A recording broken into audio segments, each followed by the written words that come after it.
দয়ার নবীজি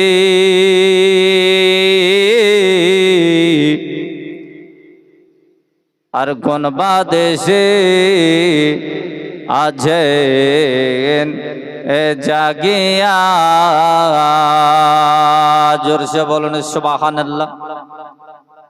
এইভাবে হবে না, আরো সবাই মিলে মুহাব্বতে বলুন সুবহানাল্লাহ। দয়ার নবীজি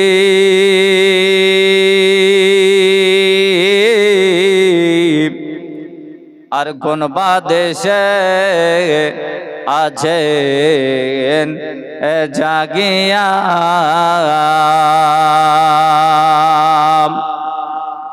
একদিন বসে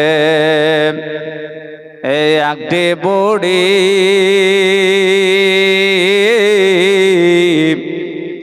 আরে একদিন বসে এই একটি বুড়ি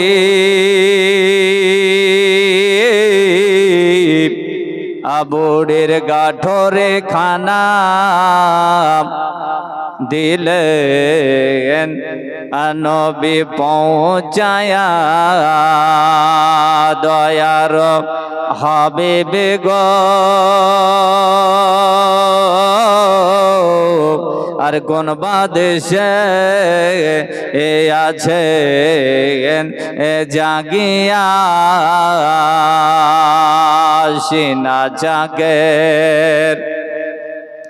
সিনা জাগের কথা শুনে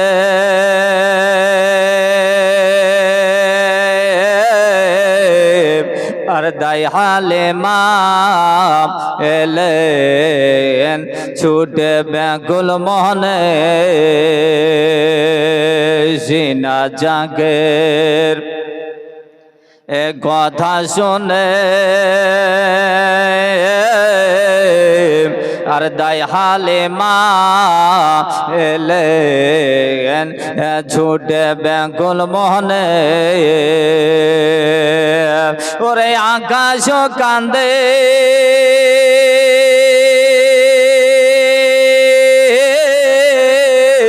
বাতাস কান্দে ও গো নবী নবী বলে আর কোন বাদেশে আছে জাগিয়া মোহব্বত সহিত বলুন সুবহানাল্লাহ। আরো জোরসে আপনার চিৎকার দিয়ে বলুন সুবহানাল্লাহ। দয়ার হাবিব গো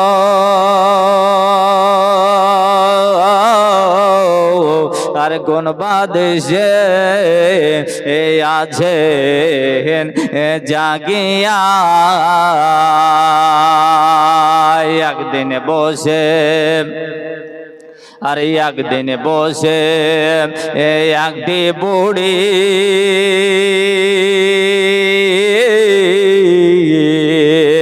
আর বুড়ি গাঠরে নিয়ে কান্দে বসি একদিন বসে একটি বুড়ি আর বুড়ি গাঠরে নিয়ে কান্দে বসি বুড়ির গাঠরি খানা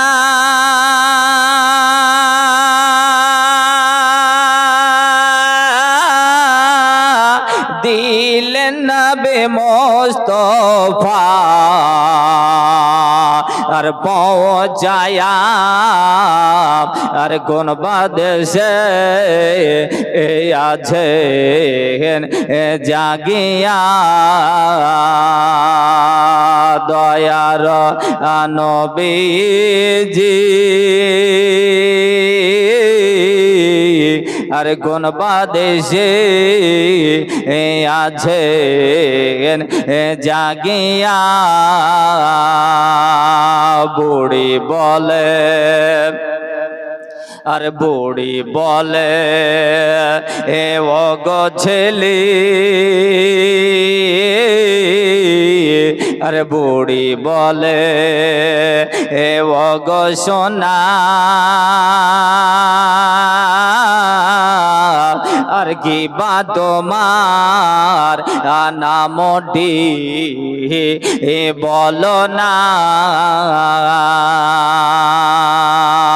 আর তোমার নামটি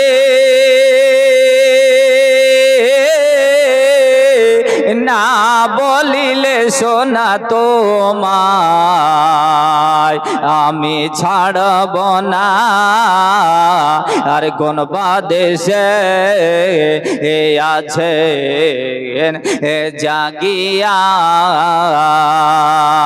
আমার নবী বলেন আমার নবী বলেন এ ওগো মাতা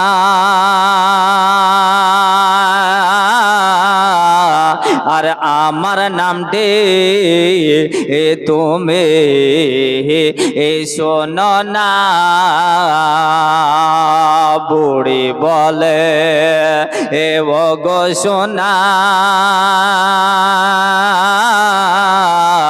আর কি বা তোমার নামটি বলো না আর কে তোমার নামটি না বলিলে সোনা তোমায় আমি ছাড়ব না আর কোন বাদেশে আছে জাগিয়া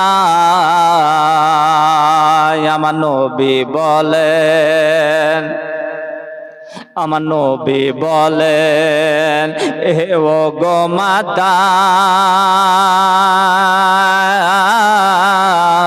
আর যার ভয়ে তুমি আসলে হে সে যে আমি দয়ার নবী ওগো তাজোদা রে মা আদিনা আর কোন বাদেশে আছে জাগিয়া দয়ার নবীজি আর কোন বাদেশে আছে জাগিয়া আল্লাহুম্মা জোরসে মাওলানা মুহাম্মদ ওয়ালা মাওলানা মুহাম্মদ সাল্লাল্লাহু তাআলা আলাইহি ওয়াসাল্লাম। বেরাদার আমার বাপজি আমার ভাইরা ওগো আমার বন্ধুরা, আল্লাহ পাক আল্লাহ তাআলা উনি হলেন আল্লাহ হলেন ইজ্জতের মালিক, আল্লাহ হলেন সম্মানের মালিক, আল্লাহ হলো রুজির মালিক, আল্লাহ হচ্ছেন হায়াতের মালিক, মরণের মালিক। মহান আল্লাহ আল্লাহ পাক আল্লাহ তাআলা নবী ইব্রাহিমকে আপনার স্বপ্নের যুগে বলতেছেন, বলো ওগো আমার হাবিব, ওগো আমার বন্ধু, ওগো আমার নবী গো, ওগো ইব্রাহিম তুমি আপনার কুরবানি দাও। আল্লাহ পাক ডাক দিয়ে স্বপ্নের যুগে আপনার দেখিয়েছেন, খবরের মাধ্যমে বলছেন, নবী ওগো আমার বন্ধু ইব্রাহিম তুমি কুরবানি দাও। আল্লাহ নবী হযরত ইব্রাহিম করলেন কি, ঘুমটা ভেঙে যাওয়ার পরেই উনি আপনার করলেন কি, বাড়িতে ছিল আপনার উট, 100 উটকে আপনার কুরবানি করে দিলেন। হাদিসের মধ্যে আছে যে প্রথম দিন আপনার যখন রাত্রে খোয়াবে দেখলেন তো 100 উটকে কুরবানি করলেন। আবার কিন্তু আপনার কোরবানি করার পরে আবার ফের রাত্রিবেলাতে স্বপ্নে যুগে দেখছেন নবী ইব্রাহিম যে আল্লাহ ডাক দিয়ে বলছেন, বলে ওগো আমার ও নবী, ওগো আমার ইব্রাহিম, তুমি কোরবানি দাও। হযরত ইব্রাহিম করলেন কি, ফের আবার দ্বিতীয় দিন ঘুমটা ভেঙে যাওয়ার পরে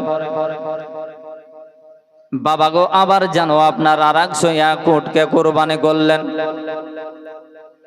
প্রথম দিন 100, দ্বিতীয় দিন আর 100, আপনার 100, তাহলে 2 দিনে 100 করে 200 উটকে কোরবানি দিলেন। ফের তৃতীয় দিনের দিন খবরের মাধ্যমে আমার আল্লাহ জানিয়ে দিয়েছেন, বলে ওগো আমার নবী ইব্রাহিম, তুমি কোরবানি দাও। নবী ইব্রাহিম বলতেছেন, বলে আল্লাহ, আপনার কথা শুনে আমি প্রথম রাত্রে যখন খোয়াবে দেখলাম 100 উটকে কোরবানি করলাম, দ্বিতীয় দিন যখন স্বপ্নে যুগে দেখলাম আর 100 উটকে কোরবানি করলাম, আমি 200 উটকে আপনার রাস্তায় আপনার রাহি কোরবানি করে দিয়েছি। আল্লাহ, আল্লাহ গো, আমি আবার কি কোরবানি দেব গো আল্লাহ? মহান আল্লাহ, মহান স্রষ্টা আমার রব্বুল আলামিন বলতেছেন, বলে নবী ইব্রাহিম, তুমি এমন জিনিসকে কোন কোরবানি দাও, এমন বস্তুকে কোরবানি দাও, এমন জিনিসকে তুমি কোরবানি দাও গো, যেটা হচ্ছে তোমার কাছে সমস্ত জিনিসের থেকে, তোমার জানো জানের থেকে, মালের থেকে, তোমার জানো আপনার বাড়ি ঘরের থেকে, সমস্ত জিনিসের চেয়ে তোমার কাছে সব থেকে যেটা তোমার কাছে প্রিয় জিনিস, যেটা তোমার মোহাব্বতের জিনিস, ওই জিনিসকে তুমি কোরবানি দাও। জোরসে বলেন সুবহানাল্লাহ। আল্লাহ নবী হযরত ইব্রাহিম চিন্তা করে দেখলেন, ভেবে দেখলেন যে আমার কাছে সব থেকে আমার প্রিয় জিনিস, মোহাব্বতের জিনিস হচ্ছে কোন জিনিস। চিন্তা ভাবনা করে দেখলেন যে আমার কাছে যদি আপনার সব থেকে প্রিয় বস্তু হয়, সব থেকে যদি আপনার আমার মালের চেয়ে, ধনের চেয়ে, আমার সমস্ত জিনিসের চেয়ে সব থেকে প্রিয় জিনিস হলো একটাই সম্পদ, একটাই আমার ফল, যে সেটা হচ্ছে আমার নিজের পুত্র হযরত ইসমাইল ছাড়া আর আমার কাছে মোহাব্বতের জিনিস আমার কিছু নেই। তাহলে আমার ছেলেকেই হয়তো কোরবানি দিতে হবে। বাবা আমার ভাইরাম, এজন্য বন্ধুগো আমাদেরকে আপনার কোরবানি কেমন করে আপনার আমাদের জন্য কোরবানি আসলো একটু বলে যাই বাবা। ওগো আমার মা খালারা শুনে যান, রাতের বেলা গো এমন তো অবস্থা, শুনে যান বাবা গো, ওগো আমার সোনা মানিকেরা, এমন তো অবস্থায় মহান আল্লাহ পাক আল্লাহ তাআলার হুকুমে হযরতে নবী ইব্রাহিম খলিলুল্লাহ আলাইহিস সালাম আপনার জানো হযরত ইব্রাহিম করলেন কি, উনি আপনার নিজের ছেলে ইসমাইলকে আপনার কোরবানি দেওয়ার জন্য প্রস্তাব নিয়ে নিলেন। এমন তো অবস্থায় বেরাদার, এবার কিন্তু আপনার দেখা গেল হযরত ইসমাইলকে যে আপনার কোরবানি দেব, তো তার মাকে আপনার তার মায়ের কাছ থেকে আপনার ছেলেকে নিয়ে যেতে হবে বাবা। এই রূপে হযরত ইব্রাহিম খলিলুল্লাহ উনি যেন আপনার নিজের বিবির কাছে গেলেন, হযরত মা হাজেরার কাছে গেলেন। হযরত হাজেরাকে বলা হলো, বিবি গো বিবি, তোমার ছেলে ইসমাইলকে একটু সাজন গোজন করিয়ে দাও, আপনার সাবান দিয়ে গোসল দিয়ে দাও, তেল শ্যাম্পু দিয়ে গা ধুইয়ে দাও। এমন তো অবস্থায় আমার ছেলেকে আজকেই আমি নিয়ে যাব আপনার বন্ধুর বাড়ি খানা খাওয়াতে, আমার সঙ্গে নিয়ে যাও। এখনো অবস্থায় নিজের মা হযরত হাজেরা উনি আপনার করলেন কি, নিজের সন্তানকে আপনার ছোট্ট বালককে সাজন কোজন করে গোসল করিয়ে ছেলেকে বলা হলো, বাবা তোমার আব্বাজুর সঙ্গে যাও, খানা খেতে যাও, তোমার আব্বুজির সাথে যাও। এদিকে বাবা হযরত ইব্রাহিম করেছেন কি নিজের ছেলেকে আপনার কুরবানি দেওয়ার জন্য, আপনার কুরবানি করার জন্য একটা ছুরা নিয়েছে, সঙ্গে নিয়েছেন পা হাত পা বাঁধার জন্য আপনার দড়ি নিয়েছেন, রশি নিয়েছে। এ দেখেন বাবাজি বন্ধুরা, নিজের ছেলেকে আপনার করলেন কি আপনার নিয়ে সঙ্গে নিয়ে যেতে যেতে যেতে যেতে অনেকটা রাস্তা যখন আপনার অতিক্রম হলো বাবা, শয়তান আপনার ধাওয়া করতেছে। শয়তান করল কি প্রথমবারে আপনার হযরত হাজেরার কাছে আপনার গিয়ে পৌঁছাল। হাজেরাকে গিয়ে বলতেছে, বলে হাজেরা গো, ওগো হাজেরা, তোমার সন্তানকে যে তুমি আজকে পাঠিয়েছো তোমার স্বামীর সঙ্গে, তোমার সন্তান মনে হয় আর ফিরে আসবে না।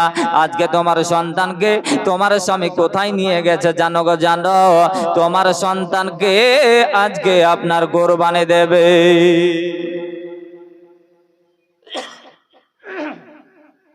হাজেরা, এটা হচ্ছে আল্লাহ পাকের হুকুম হয়েছে। হাজেরা, তোমার সন্তানকে আজকে কুরবানি দেবে, তাই তোমার স্বামী নিয়ে গেছে। এটা আল্লাহর হুকুম, তোমার ইসমাইলকে কুরবানি দিবে। হযরত হাজেরা বলতেছে, বলে শয়তান মারদুদ, তুই আমাকে পথভ্রষ্ট করতে পারবি না, তোর পথে আমাকে নিয়ে যেতে পারবি না। অতএব আমাকে ধোঁকা দিস না, আমাকে বাধা দিস না। যদি আল্লাহ পাকের রাস্তা দেই, আমার ছেলে যদি আপনার কুরবানি হওয়াতে আল্লাহ যদি সন্তুষ্ট হয়, আমি তার মা হয়ে আমার সন্তানের জন্য আমি এটাই আমি গর্ব করব, আমি এতেই আপনার খুশি হব। যদি আল্লাহ আপনার আমার ছেলেকে কুরবানি হওয়াতে আমার আল্লাহ যদি খুশি হয়, তো আমি হাজেরা বড় আনন্দিত, বড় খুশি হয়ে যাব। বলেন সুবহানাল্লাহ। বাবা, এমন কোন আপনার সন্তানের মাঝে, এমন কোন সন্তানের বাবা আছে গো যে আমরা এরকম কথা আমরা বলবো, আমরা কিন্তু এই কথা বলতে পারবো না। আর যেমন হলো আপনার মা, তেমন হচ্ছেন আপনার স্বামী, আর তেমনি হলো আপনার জানো আপনার নিজের ছেলে। আপনার দেখুন বন্ধু গো, আল্লাহর হুকুমে আপনার যেন কোরবানি চলতে আপনার দেওয়ার জন্য, আপনার যেন নিজের ছেলেকে কোরবানি দেওয়ার জন্য আপনার যেন রওনা দিয়ে দিয়েছে। এমন তো অবস্থায় রাস্তা দিয়ে আপনার চলতে চলতে আপনার যেন ইসমাইলের সম্মুখে গিয়ে ও আপনার শয়তান মারদুদ গিয়ে বলতেছে, বলে ইসমাইল, ইসমাইল দাঁড়িয়ে যাও গো, আজকে জানো তোমাকে তোমার বাবা কোথায় নিয়ে যাচ্ছে। শয়তান আজাজিল, ইবলিস শয়তান গিয়ে বলতেছে ইসমাইলকে, বলে ইসমাইল, তোমার বাবা আজকে তোমাকে আপনার কোথায় নিয়ে যাচ্ছে জানো? তোমাকে আজকে কোরবানি দেওয়ার জন্য নিয়ে যাচ্ছে। এটা আল্লাহর হুকুম যে তোমাকে কোরবানি করতে হবে আল্লাহর রাস্তায়। ইসমাইল বলতেছেন, বলে শয়তান, তুই আমার সম্মুখ থেকে হটে যা, আমার রাস্তা ছেড়ে দিয়ে, আমাকে পথভ্রষ্ট করিস না, আমার রাস্তা ঘিরিস না। কারণ আল্লাহ যদি আমার কুরবানি হওয়াতে সন্তুষ্ট হয়, তা আমিও আমার রবের কসম করে বলি, আমিও আপনার সেই রাস্তাতে কুরবান হতে আপনার রাজি আছি। বলেন সুবহানাল্লাহ। এ বাবা, আমার বন্ধুরা, এমন তো অবস্থায় দেখুন গো বাবা, আপনার কিছুতেই যেন শয়তান তাদের আপনার যেন পথভ্রষ্ট করতে পারলো না, তাদের রাস্তাতে আপনার বাধা দিতে পারলো না। আজকে আমরা যদি ভালো কাজে যাই বন্ধু গো, আমাদেরকে আপনার যদি শয়তানে একবার ওয়াসওয়াসা দেয়, তাহলে কিন্তু আমরা শয়তানের আপনার রাস্তায় চলে যাই, শয়তানের কথাতে পাগল হয়ে যাই বন্ধু। আর দেখুন কাকে আপনার বলে আল্লাহর নবী, আর কাকে বলে আল্লাহ ওয়ালা গো। এমন তো অবস্থায় যিনারা আল্লাহর পথে